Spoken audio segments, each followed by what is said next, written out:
with all the stakeholders. It's an interactive, so let's try and get as many questions answered as possible. Honorable Kgakgao. Thank you, Chairperson. Ke a leboha. Ditumediso di entse earlier. Vice Chancellor, how long have you been the Vice Chancellor at your institution? Please switch on your. Thank you very much for your question, Honorable Member. I started in 2023, January. Okay, when were the charges that have been laid against students that are appearing in court tomorrow, when were they laid? This is from last year, from what I gather. So you The were already 22. Vice Chancellor at the time? Yes, yes. Okay, why are the students charged? It was part of a protest incident where the students instigated basically some violent participation, not at a level where really it was destructive, but it was getting to a point where there needed to be some crowd control, and so they were taken away. Okay, so it wasn't to the level of violent to criminality, but the problem was that crowd control was an issue. Did I hear you properly? That was part of it. Okay, But the so- main thing was controlling the crowd. Okay, who laid the charges? The institution had a court interdict. So the institution had a court interdict against students for having a demonstration. Honorable Member, when you put it, it's just it wasn't just a demonstration, it was a protest. And as you know, Excuse now my English, there's synonyms in my political head, excuse. No, don't. Yeah. It's the way the escalation tends to happen, where then when you want to avoid that, it gets to a point where there's damage of property or some safety issues for other students and staff members and other members of the community. That's why then crowd control is usually necessary. Okay, excuse my ignorance. I'm gonna really ask dumb questions because I wasn't there. So you had an interdict in the middle of the protest or before the protest? That would be in the middle of the protest. Okay, so the reason why I asked you the first question I asked you around the nature of the protest was I was trying to understand at what point was there a justification for an interdict that then resulted in the arresting of students. So I need you to make it sense to myself and everybody else that's listening who's probably confused. So if in your own description, if the demonstrations by students, the protests, were not violent in their nature in your own explanation, but the core issue was crowd control, what then was management's justification for an interdict, for the application of an interdict? Was it you were foreseeing that there might be a problem, that things can get out of hand, or what happened? Okay. It was foreseeing that things were going to get out of hand, especially when there was throwing of objects around. Okay. So the students who are now appearing in court, did they destroy or destruct any property on campus? Well, not that I know of, where it's clear that it's them that destroyed it, but the safety considerations were paramount in that instance. Okay. So as the Vice Chancellor of the institution, in your own understanding and assessment, why are the students appearing in court? Honorable Member, it has to do with the period when the students were protesting. There were a number of national protests that were happening around NSFAS and accommodation issues. Now, 40 minutes Yes. sounds like it's a lot. It's not. So Okay. I need you to be direct. You have already given context. I don't need you to give me a history lesson of South Africa. Specifically to your institution with the students who are currently going to court tomorrow. What's the issue there? What, in your assessment, if you're asked now as the Vice Chancellor, the executive head of the institution, students are going to court, they were arrested because of your interdict, why? Well, because they stopped basically progress of the academic agenda. Okay. By the protests that could have been dealt with by other means in terms of engagement. I hear you. President, UFS. Yourself, you are President UFS. No, not UFS, Bloemfontein. I'm so sorry, President Bloemfontein. Is the narration of the Vice Chancellor true to your recollection of the arrests? Leadership, there's actually two interdicts. Okay. There's one from last year where the whole SRC was interdicted. And then the next day there was a protest. That's where 22 students were arrested. And then there's another court interdict now where there's, I can say 6 or 7 respondents, because the last one says any other person that can continue.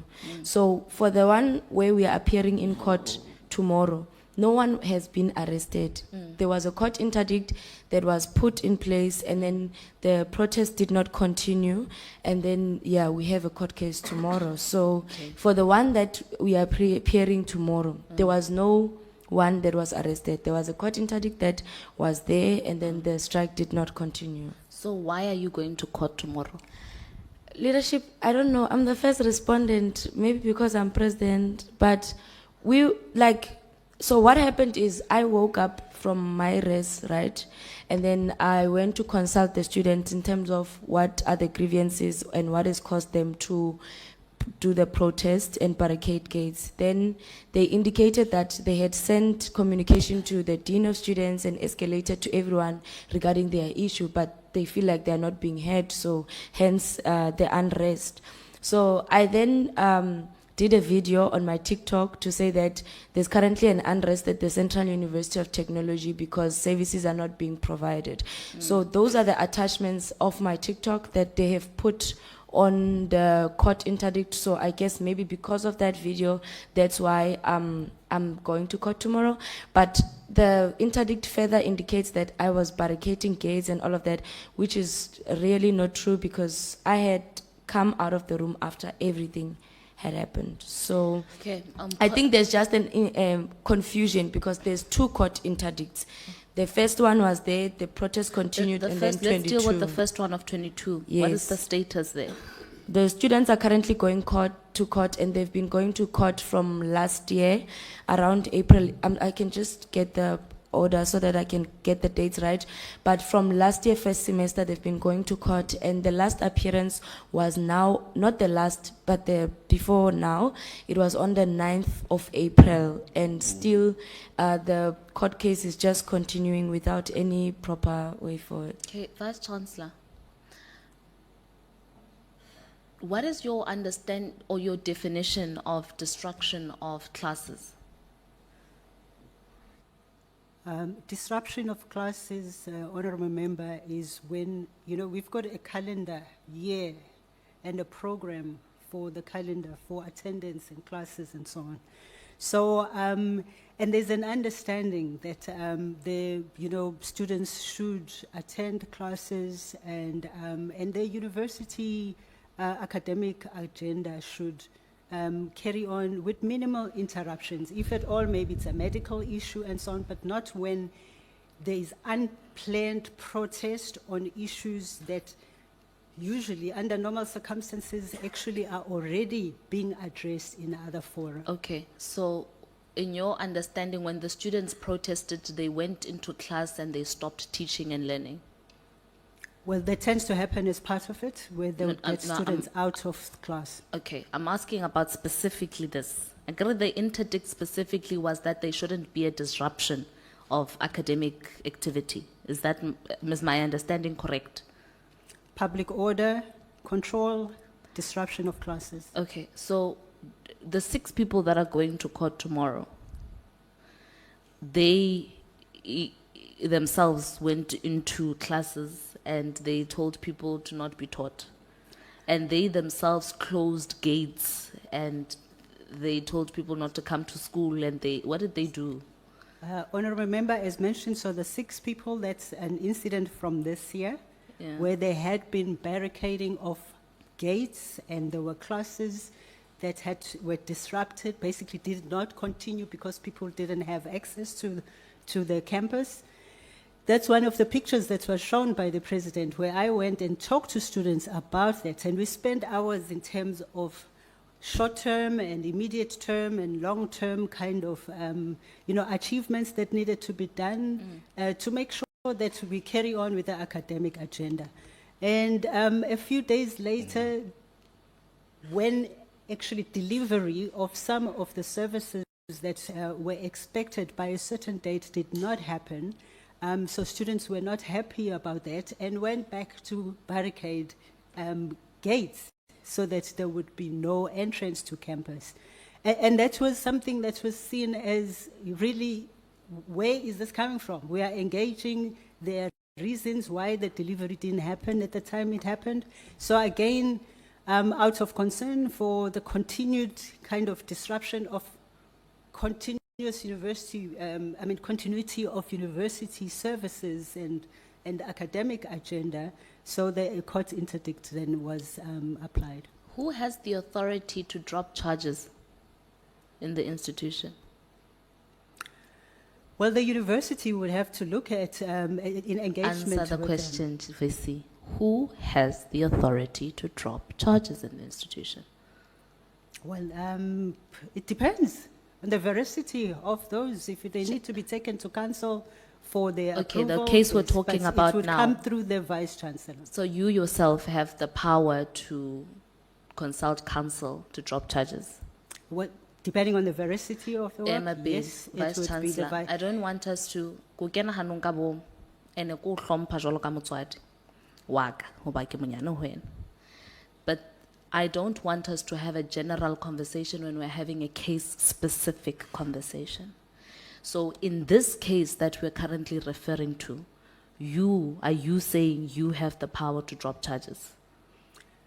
When it's put as power, yes, it would have to Okay, be the vice I'm chancellor asking you that now takes it up. then, if you yourself have the power. Consultation. Yes. So if you have the power to initiate a conversation around the dropping of charges, I'm asking, are you making a commitment to Parliament now here that this is something that you are interested in doing, or that is not something that you don't want to do? It's something that is not a straightforward black and white, honorable member. It's something that you need to look at what, the context, where we are. And of course, we wouldn't want our students' academic records to be tarnished by, such experiences. So we would want to look at it with that understanding in mind. Vice Chancellor, the first question I asked you in this engagement was how long you have been Vice Chancellor. So, and you answered honestly. So the response you are giving now around it depends on having an understanding of the challenges of the case and whatnot. That's something that has happened throughout your term. So you have a full understanding of the case. You don't need to go consult anything about what is happening. All I'm trying to get from you here is, because students are crying to say they have a threat of potential criminality attached to their records for life. And in my engagement with you now, you said that there was no actual destruction to property and there was no violence. The issue you're referring to was that there was crowd management problem and that there were barricading of gates. Those are the two cases that are a problem, right?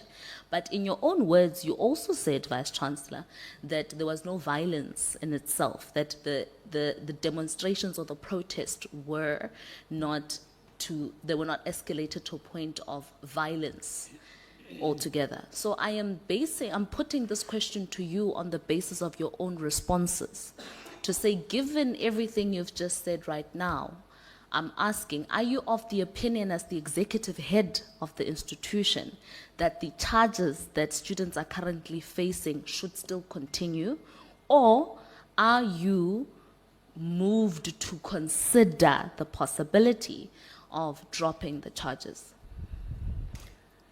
Yes or no? Well, yes, in terms of making sure that this doesn't happen again, but it wouldn't just end there. It would have to come with an educational and a kind of advocacy around, the consequences of these actions. When you say advocacy, do you mean somebody must come and advocate to say, we, the students, via the SRC, I assume, commit that we won't disrupt academic proceedings, and if that's a commitment that is made, then we can drop charges?